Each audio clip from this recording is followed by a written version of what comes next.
Evangelio según San Juan, el capítulo 8, se registra una de las frases más memorables de Jesús y que es mucho más profunda de lo que tú y yo la manejamos. La verdad es esta, dice la palabra de la declaración de Jesús es esta. Dice, conocerán la verdad y la verdad les hará libres. O sea, el conocer la verdad me hace a mí libre. Eso es algo que yo pienso que todavía nosotros no hemos digerido 100% como cristianos. Y yo quiero en el día de hoy poder compartir con ustedes 3 cosas en nuestra vida que la verdadera verdad, valga la redundancia, no la conocemos y el conocerlas nos hará libres. Así que yo tenía la disyuntiva, la indecisión entre qué nombre ponerle a la prédica, la verdadera verdad. Y entonces decidí ponerle el nombre de las 3 cosas que quiero hablar acerca de cuál es la verdad en cada una de esas cosas. Vamos a hablar acerca de la verdad de Dios. ¿Quién es Dios? ¿Quién es nuestro Señor realmente? La verdad de nuestra carne. ¿Qué representa nuestra carne y qué función tiene en nuestras vidas y qué implica? Y la verdad acerca de Satanás. Así que en el día de hoy yo quiero hablarle acerca de la verdad de Dios, de mi carne y de Satanás. Satanás no solo por falta de espacio, sino porque no me dio la gana de poner su nombre ahí. Ese no es street, no es calle en inglés, ese es Satanás ahí. Ok, vamos a ver 3 puntos que yo voy a desarrollar y luego al final lo voy a repetir porque tenemos que tener bien claro estas verdades. Dios tiene mucho más poder y control absolutamente de todo de lo que nosotros pensamos. Dios tiene más control y poder de lo que tú y yo pensamos. Lo segundo es que mi carne tiene más culpa de lo que nosotros creemos. Y lo tercero es que Satanás tiene menos protagonismo de lo que nosotros le damos. En este último punto hay una confusión y es muy típica entre el cristiano y es que si la situación que estoy viviendo es una prueba o es una tentación. Porque todos nosotros estamos viviendo cosas difíciles, pero nosotros tenemos una indecisión en nosotros saber si es prueba de Dios o una tentación del diablo. Vamos a ver esto un poquito más adelante. Porque nosotros pensamos de que lo malo que me sucede lo está haciendo el diablo y a veces nosotros dudamos de que Dios sea lo que lo está permitiendo, ¿no? Dios es bueno, así como Dios va a permitir algo malo. Entonces nosotros tenemos esa indecisión por esa situación. Pero quiero aclarar algo, y esto es muy vital para nosotros como cristianos, y es que no existen 2 grandes poderes que se oponen el uno al otro. No existe el yin y el yang, no existe la vibra positiva, la vibra negativa, no existe una pelea cósmica entre Dios y el diablo. O sea, eso realmente no existe porque Dios es el Dios todopoderoso y Dios no tiene rival. Realmente Dios no tiene rival. O sea, es Dios todopoderoso y el resto de las cosas que Él mismo creó. Vamos a ver lo primero. Vamos a ver la verdad acerca de Dios. La verdad acerca del Señor. Vamos a hablar en esta parte primero acerca de Jesucristo y vamos a ver bíblicamente de cómo se describe o qué referencia me da la Biblia acerca de Jesucristo, de nuestro Señor. Si tú y yo somos cristianos, Jesucristo es nuestro Señor. Y es muy importante que tú y yo sepamos qué Señor tenemos, a qué Señor le servimos y qué Señor es el que nos protege, nos guía, nos guarda y que nos ha comprado a precio de sangre. Lo primero vamos a ver en Colosenses. Bíblicamente vamos a ver un detalle muy importante que habla acerca de Jesús. El libro de Colosenses está en el Nuevo Testamento. Colosenses capítulo 1, el 16 y el 17. Voy a leer la versión Reina Valera. Dice así: en Él, o sea en Jesucristo, fueron creadas todas las cosas, las que hay en los cielos y las que hay en la tierra, las visibles e invisibles, sean tronos, sean dominios, sean principados, sean potestades. Todo fue creado por medio de Él y para Él. Y Él es antes de todas las cosas y todas las cosas en Él subsisten. Ese es Jesús. Ese es Jesús. Ese es tu Señor y ese es mi Señor. Si tú y yo somos cristianos, ese es mi Señor. Ese es tu Señor. Ese aquel que a través de Él todo fue creado en el cielo y en la tierra. Lo que tú puedes ver, pero lo que no puedes ver, lo que va más allá de este planeta, las constelaciones, todas las galaxias, todo, absolutamente todo, los poderes, los dominios, los principados, y eso lo recordamos en Efesios cuando dice que nuestra lucha es contra esos principados y potestades. Ahora, ¿quién creó esos principados y potestades? Los creó Él. De que se desviaron y se han vuelto en contra de Dios es otra cosa. Pero el creador, y a través de quien se creó, fue a través de Jesucristo. O sea, que Él es encima de todas las cosas.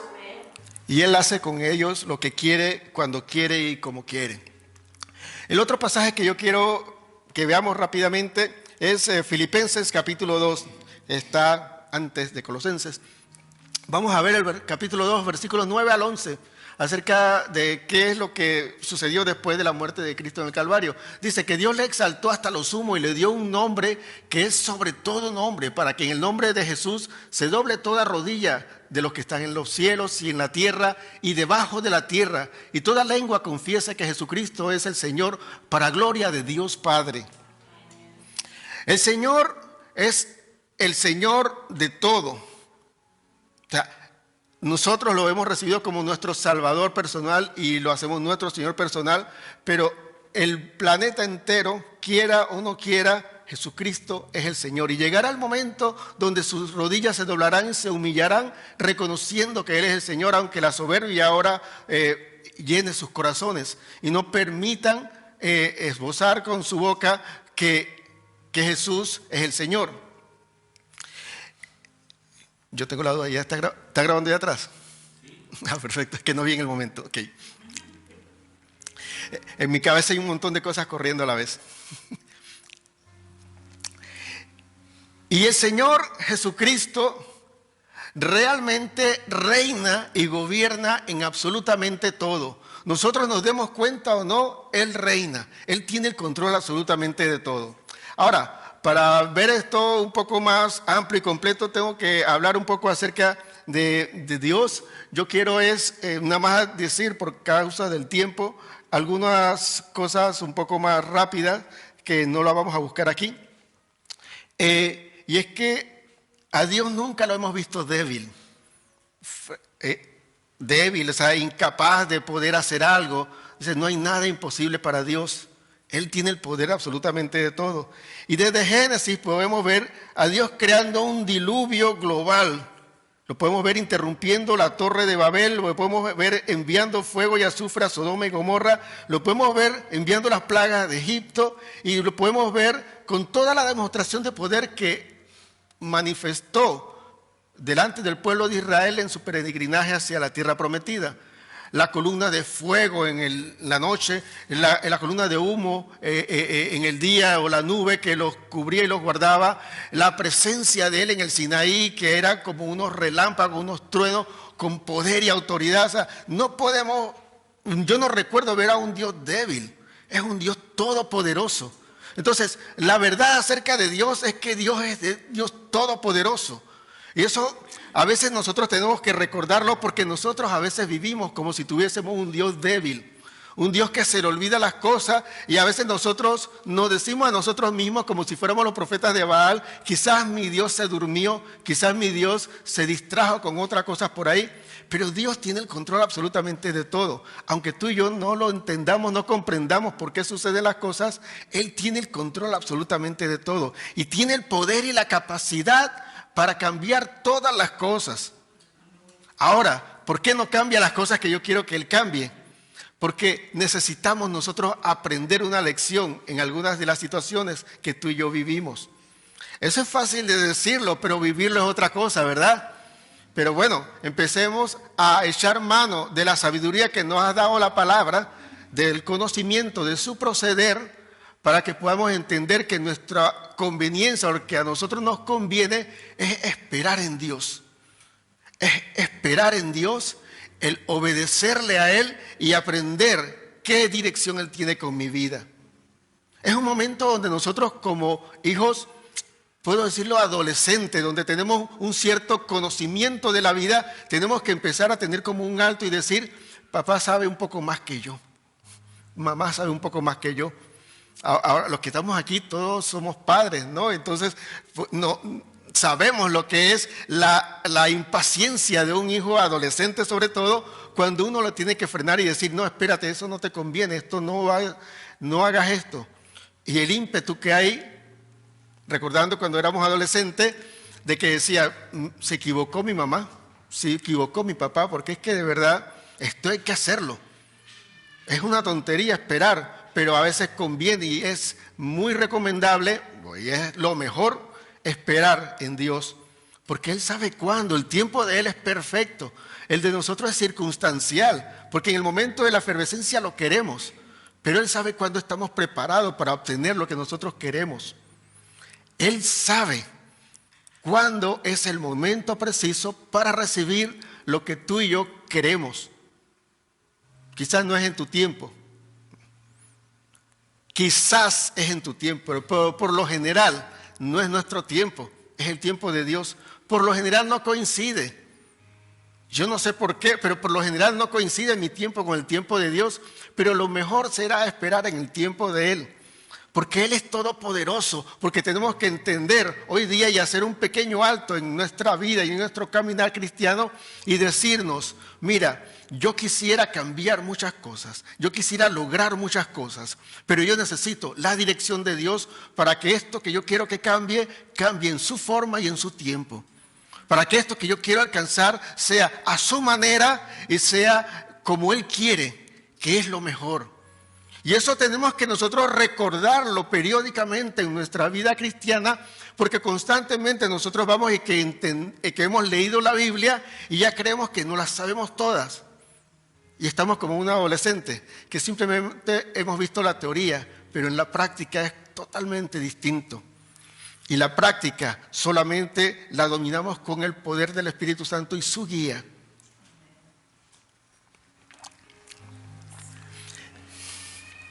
Ahora, Jesucristo que está en la parte de Dios. Jesucristo tenemos que entender algo muy importante. Jesucristo no es aquel que todavía está clavado en el madero y está sufriendo como un cordero llevado al matadero en silencio. Esa era su misión, esa era su labor, pero ese no es Él. Yo trabajo en un lugar donde muchas veces tengo que estar en el suelo rellenando cosas y haciendo cosas, pero yo no soy ese. Usted tiene un trabajo, usted tiene una labor, usted tiene algo que tiene que hacer, usted tiene que arreglar el jardín, usted tiene que, por ejemplo, limpiar algunas cosas y meterse en el baño y limpiar el baño, pero ese no es usted. Eso es lo que usted tuvo que hacer. Cuando Cristo tomó un cuerpo humano, Él tenía que hacer eso, pero nosotros no podemos encajonar a Jesús en eso. Jesús es el Señor de señores y Rey de reyes, como dice en Filipenses 2. El Señor, Dios lo levantó a lo sumo y tiene un nombre sobre todo nombre, y todo se tiene que humillar ante Él. Entonces no concuerda un hombre muerto en una cruz con alguien que tiene la autoridad y el poder ante el cual todo el mundo tiene que humillarse y reconocer su señorío. Porque entonces Jesús es el Señor de la creación.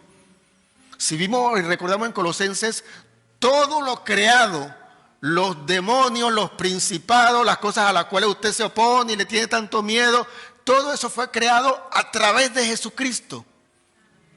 Y por Él y para Él. Ahora vamos a ver un poco más adelante la función del otro, ¿no? Pero todo obedece a Dios. Y entonces tenemos que entender algo, y es que si usted quiere saber quién es Jesús, vaya a Apocalipsis capítulo 1 y vea aquel que Juan tuvo la visión y vio a alguien cuyos ojos eran como llamas de fuego, aquel que la lengua era como una espada, aquel todopoderoso, ese es Jesús. O sea, cuando usted vaya a adorar al Señor Jesús, cuando usted vaya a orar al Señor, cuando usted vaya a dirigirse a Dios o a Jesucristo, tiene que entender que ese es, no el que está muriendo en la cruz. Ese fue su trabajo, ese fue su labor, eso es lo que tuvo que hacer por ti y por mí, pero ese no es Él. Él no quedó así, Él no sigue así. Eso fue su paso por la tierra. Él es el que resucitó. en victoria. Él es el que te da a ti la fortaleza y el poder, y Él es el que va delante de ti. Y si tú eres cristiano, eres cristiana, ese es tu cabeza y tú eres el cuerpo, o sea que obedeces a Él. Los de medicina saben que todas las cosas vienen de acá. O sea, de aquí viene la señal. Para mover un dedo, cuando hay un pequeño dolor en el pie, en el dedo más pequeño, la señal viene hasta acá arriba y hay una reacción de supervivencia o de protección que uno hace, o sea, porque la señal la mandó el cerebro, o sea, porque desde la cabeza viene toda la dirección. La cabeza es Cristo, la iglesia es el cuerpo y nosotros le obedecemos. Él siente todo, como el sistema nervioso manda la señal al cerebro, Él lo siente a través del Espíritu Santo y nos da la señal para que nosotros reaccionemos y actuemos para la supervivencia de nuestra vida espiritual y de nuestra alma sobre todo. Ahora, la verdad acerca de mi carne, de tu carne. Nosotros a veces pensamos que eso es simplemente cuando hablan acerca de los deseos de la carne, enseguida empiezan a pensar en algo sexual. Hay una desviación de esta o acerca de una tendencia a esto. La carne tiene que ver con todo aquello que me impulsa a pecar y eso está en mi alma y eso está en mi naturaleza como ser humano, como naturaleza caída. Y eso está en ti y está en mí, está en absolutamente todo. En el ministro de la palabra que más Dios usa y en aquel que no quiere saber absolutamente nada de Dios. Tiene esa esencia de pecado, del pecado natural. El pecado inicial, nuestro pecado en el cual hemos nacido desde la caída de Adán y Eva, esa naturaleza caída y pecaminosa está en nosotros y esa es nuestra carne. Ahora, ¿qué hace? ¿Qué hace en nosotros? Vamos a descubrir algo interesante que está en Santiago, capítulo 1, versículos 12 al 15. Dice, bienaventurado aquel, yo quité varón porque aquí la mayoría son mujeres y después dicen no es conmigo, ¿no? Bienaventurado es aquel o aquella que soporta la tentación, porque cuando haya resistido la prueba, recibirá la corona de vida que Dios ha prometido a los que le aman. Cuando alguno es tentado, no diga que es tentado de parte de Dios, porque Dios no puede ser tentado por el mal, ni Él tienta a nadie, sino que cada uno es tentado cuando de su propia concupiscencia es atraído y seducido. Entonces la concupiscencia, después de que ha concebido, da a luz el pecado, y el pecado, siendo consumado, da a luz la muerte. Yo subrayé una parte ahí, el versículo 14, que dice, de su propia concupiscencia es atraído y seducido. Si nosotros reemplazamos la palabra concupiscencia por carne, seguimos diciendo lo mismo. Porque la concupiscencia es nuestro deseo humano de hacer lo malo. Y hacer lo malo, eso viene desde lo más grosero, que todo el mundo ya sabe, hasta lo más sutil, de hacer una pequeña maldad, de hablar mal de alguien, de querer con saña insinuar algo. Porque es la maldad, o sea, como decía Jesús, lo que contamina al hombre no es lo que entra, sino lo que sale, porque sale del corazón, de ese corazón malvado, que sale la ironía, sale el sarcasmo, sale aquellas cosas que hacemos y no hacemos para hacernos sentir los inocentes de que no, yo no dije nada, pero vaya que tú eres así. Entonces, eso cuenta para Dios porque es nuestra concupiscencia la que nos atrae y nos seduce. O sea, es nuestra naturaleza pecaminosa que sutilmente nos quiere hacernos los vengativos, que sutilmente quiere hacernos los humilladores de aquellos que nosotros en nuestra interpretación quieren humillarnos. Cuando hay baja autoestima, la persona que tiene baja autoestima por lo general hace cosas para proteger su baja autoestima y va en contra de aquellos que tienen su seguridad propia y entonces genera una serie de cosas internas, pero atraídos y seducidos por esa concupiscencia, esa falta de humildad. Porque mira, si hay alguien que está cerca mío y tiene mucha mejor posición, más privilegio o tiene mucho más cosas, a mí qué me importa, yo quiero buscar lo mío, no lo de él. no lo de ella. Entonces eso nos pasa mucho, nos atrae ese tipo de situaciones que queremos aplastar a la competencia, queremos eliminar a aquellos que nos opacan, cuando nosotros tenemos que brillar con luz propia. Tenemos que ser nosotros mismos, que es lo mejor que podemos hacer. Y en medio de todo eso, al final, nosotros somos los que perdemos. Entonces nuestra carne es la que nos lleva la gran mayoría de las veces a pecar. Y fíjense, ahí en ninguna parte está Satanás. No dice, no, que alguno es tentado, no diga que Dios lo tentó, porque el diablo fue el que lo hizo.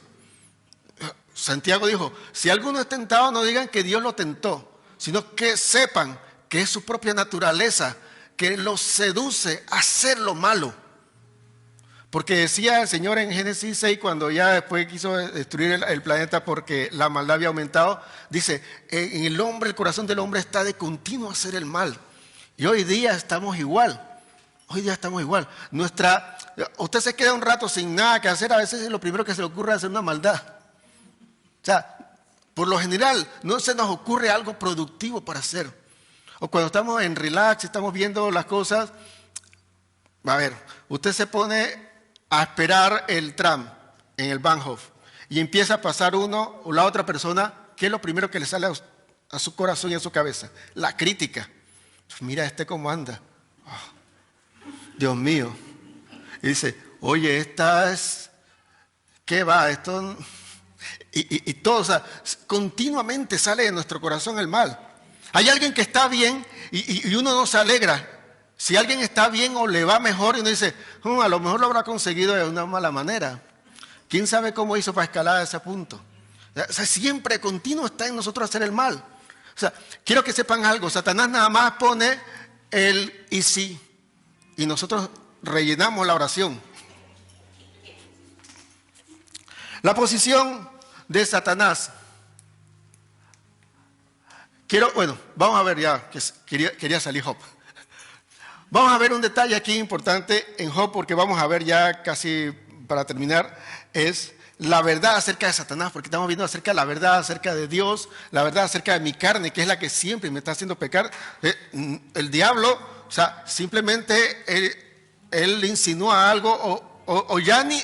Mira, ya el diablo nos deja correr, solito nosotros vamos a pecar. Ya le hacemos el trabajo y somos súper diligentes, súper dedicados, súper comprometidos con la obra del diablo. Porque no tiene que decir nada. A veces el diablo nada más hace así, ¿ve? Y ya corriendo vamos a hacer la maldad. Dice, ¿a quién hay que criticar? ¿A quién hay que humillar? Dice un día, Job capítulo 1, voy a leer del 6 al 12, es la escena en el cielo.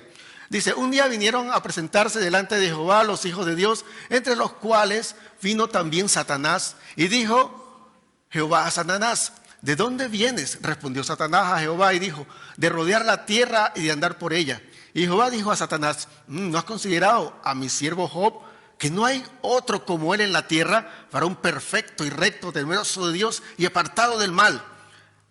Respondiendo Satanás a Jehová y le dijo, ¿acaso teme Jehová Dios de balde? ¿No le has cercado alrededor de él, a su casa y a todo lo que tiene, al trabajo de sus manos? Has dado bendición, por tanto sus bienes han aumentado sobre la tierra. Pero extiende ahora tu mano y toca todo lo que tiene, y verás si no blasfema contra ti en tu misma presencia. Dijo Jehová a Satanás, he aquí, todo lo que tiene está en tu mano, solamente no pongas tu mano sobre él. Y salió Satanás de delante de Jehová. Yo quiero y necesito urgentemente aclarar algo muy importante. Lo que podemos ver ahí, en este relato, hay cosas muy interesantes que yo quiero que usted vea junto conmigo. Uno, Satanás tiene que reportarse ante Dios como todos sus siervos. Satanás no anda libre. O sea, esa imagen del yin y el yang sale de que la cultura ha desarrollado de que el bien y el mal son en la misma dimensión y se oponen el uno al otro. No, aquí el mal está humillado. Está el trono de Dios donde él tiene que reportarse. Mira, el primero que habla es ¿quién? Es el juez justo, Dios. Él es el que permite que Satanás hable, si no, no habla. Y le pregunta. Ahora, si usted se da cuenta, cuando pasan estas tragedias y luego viene nuevamente esa escena, nuevamente se repite que el Señor le pregunta a Satanás de dónde viene y él le responde de rodear la tierra también. Ahora, ¿qué es lo que podemos ver ahí? Podemos ver que tanto Satanás como los ángeles tienen que darle reporte a Dios, tienen que rendirle cuenta a Dios. Nada más tengo algo en la cabeza y es que, mira, nosotros a veces somos peor que Satanás. Satanás le rinde cuenta a Dios y nosotros no. Pero bueno, dejemos eso aquí a un lado, aquí en ese paréntesis. Satanás tiene que rendirle cuenta a Dios. Y segundo, que Dios establece los límites. El versículo 10, ¿sí? El 10 dice, no ha acercado alrededor al trabajo, o sea, le ha acercado alrededor de él y su casa y todo. O sea, la limitación para que Satanás actúe en tu vida depende de Dios, no de la libertad del diablo. No de la libertad de Satanás. No es que él viene cuando le da la gana y arremete contra ti. ¿Recuerdan cuando Jesús le dijo a Pedro, oh Simón, Satanás ha pedido al Padre para sacudirlos como el trigo? O sea, esta escena. O sea, tiene que pedir permiso. O sea, lo que te pasa, si en alguna situación tiene que ver Satanás y no tu carne, que es muy remota, la mayoría de nuestra carne, tiene que haber un permiso de Dios en lo cual siempre habrá un límite. Dice el Señor Jesús, yo he rogado para que tu fe no falte.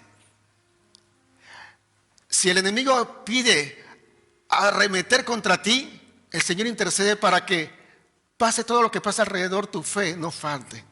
Para que tú estés como el día de hoy, quizás devastado por situaciones que están ocurriendo en tu vida, pero tu fe no falta porque estás aquí. Porque si no, hubiera dejado todo. Pero estás aquí porque la intercesión de Jesucristo ante el Padre es que tu fe no falte. La intercesión o las condiciones de Dios en el trono delante de Jehová para con el enemigo es que puedes hacer todo, pero no le toques. Dice, solamente no pongas tu mano sobre él. Y lo respetó el diablo. Y después dijo en la otra parte, mira, piel por piel y eso tiene que tocarle su salud. Y dice, está bien, pero no lo mates. Y no lo pudo matar. O sea, no se pasó el límite de Satanás. ¿Por qué Satanás no se pasó el límite? Porque él responde a la autoridad de Dios. Y usted no puede sentirse víctima de Satanás porque usted tiene que darse cuenta que llega hasta el límite que Dios le permite. Algo la saludad nuevamente. Eso es en caso de que sea por causa de Satanás. Pero quiero que sepan que la mayoría de sus cosas han sido malas decisiones vuestras, han sido malas actitudes, ha sido un mal proceder, simplemente están cosechando frutos de una mala siembra. Han sido malas decisiones, han sido obsesión que no tiene nada que ver con Dios, han sido objetivos que están alejados del propósito de Dios, han sido cosas que no tienen que ver con Dios, pero estamos cosechando. Pero ¿sabes qué? Estamos aquí. Y nuestra fe no ha faltado a pesar de nuestros errores y de nuestros desaciertos. Yo creo que se va a terminar.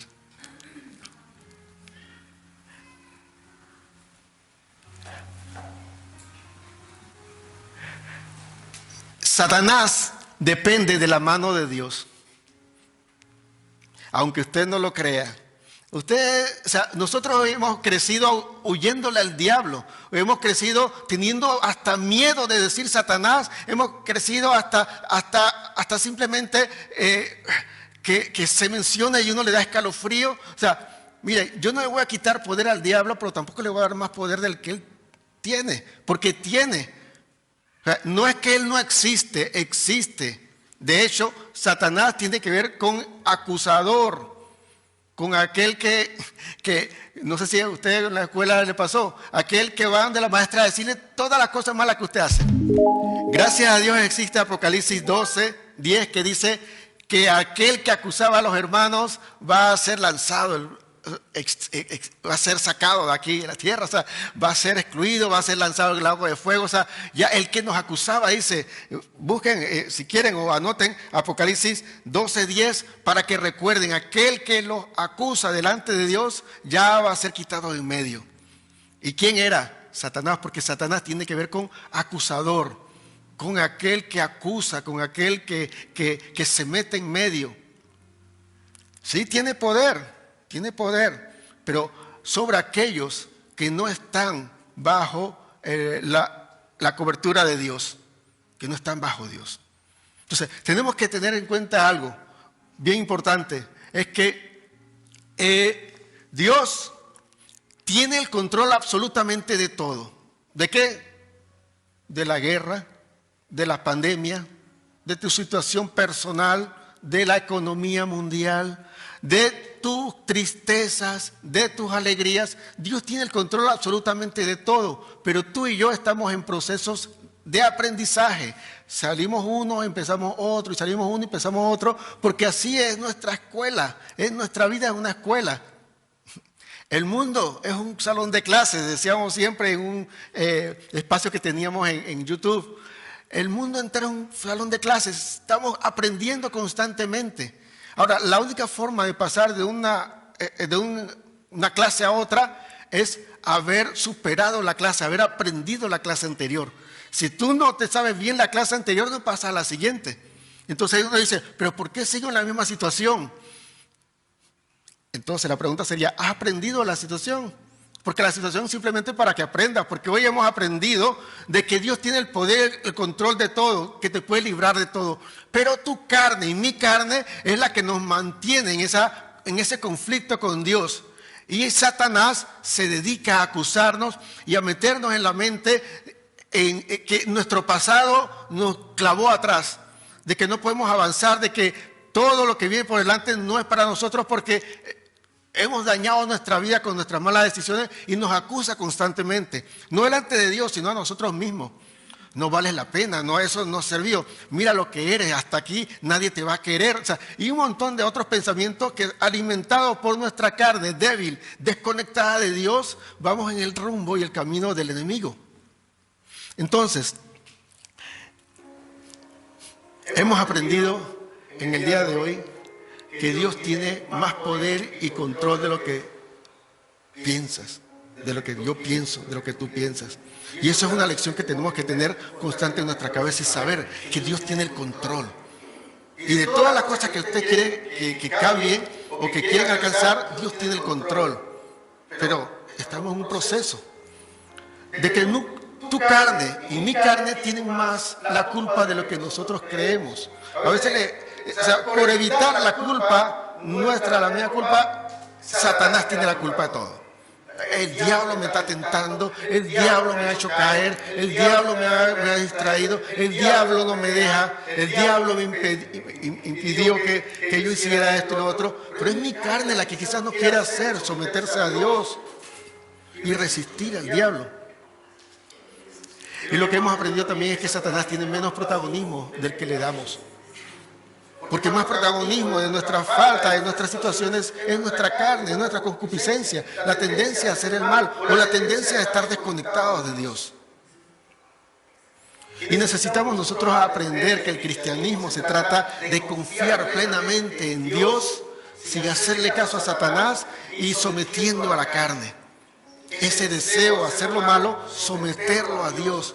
Mira, tienes que obedecer a Dios, tienes que seguir a Dios, tienes que meterte en la palabra, tienes que meterte en una relación con Dios.